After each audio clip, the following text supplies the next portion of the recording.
Hey everybody, Aaron here. Welcome back to another anime review. Today we look at Handshakers episode 5.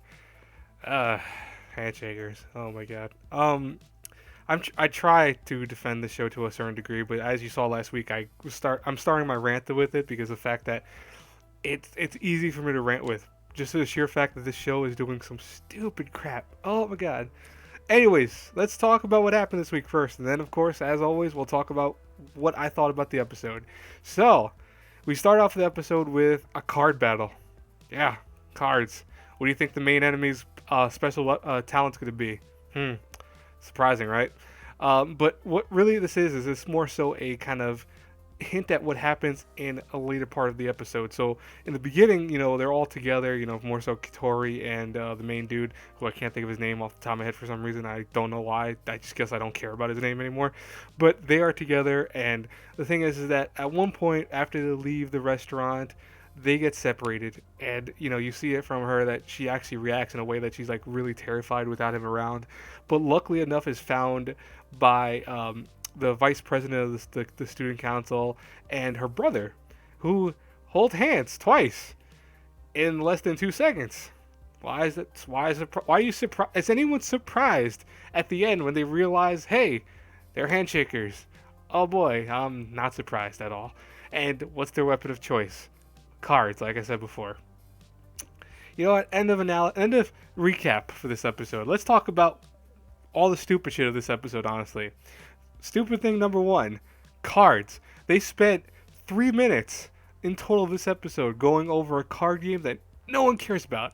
I don't care about, and I'm pretty sure the audience watching doesn't care about. It's just a random card game. Like, I would have loved maybe if it paid homage to another card game. Like, maybe if it did like Yu-Gi-Oh! Or Pokemon or something like that. That would have been funny. I'd be like, oh, that's kind of cool. They're having a homage to a real thing. I understand there's copyright issues, so they're not going to obviously do that. But maybe, like, they could have made a game that looked like Yu-Gi-Oh! Or Pokemon or something. But no, it's some card game, and the brothers in the tournament at one point playing. And it's like, why? What's the point of watching that?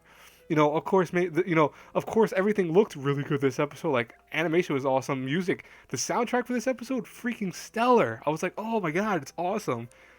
That's about it, though. Because, honestly, this was dumb. This whole episode was dumb and unnecessary. I mean, like, it's... Every episode seems like now it's episode 1, part 1 of a fight, and then it's like part 2, which is the actual fight. Part 1, which is the setup of the fight, part 2, the next part of the fight. So far, we've had every episode focusing on that. Like the very first episode, obviously they just went right into the fight, but then episode 2 was them talking, and then it started up the fight, and then episode 3 was actual fight. Episode 4 was them talking again, and now episode 5 is talking again and fighting. Now it's like, why is this necessary? I don't understand. And I'm gonna probably show it right now. The sheer fact that this part right here was so stupid, where the vice president talks about how she's falling in love with the main character, which not a surprise from the very first episode, mind you. But she goes, "Oh, I'm in love with him, and it feels so amazing to be in love." And that's when Kotori realizes, "Oh my God, I love him too!" And all of a sudden, her hair blows back, and her face gets so flush, and she has little rose cheeks. And it's like, I'm sorry, I fall in love with people too, but I don't all of a sudden have like a fan hit me in the face with my hair flying back, and all of a sudden that. No, I get the symbolism behind it, I get that, but it just looked really weird even for an anime show. Like, it was weird. I've never seen even romance stories do that like that. I've seen them make jokes about the like the blown away thing, but it was just odd in this sense. Like, it didn't make sense where it happened. And it's like not surprising that she's falling in love with the dude, because she wanted at one point of the episode talk about how she wanted to cook for him. So it's like, okay, so she clearly is falling in love with the dude. I mean, they hold hands all the time. Obviously, most likely we're gonna fall in love. That's kind of really not surprising. But we didn't get really in terms of anything much action-wise this episode. We really only got just kind of set up for the next week's episode, obviously, because like I said, part 1 action, then part 2, part 1 setup, and then part 2 action.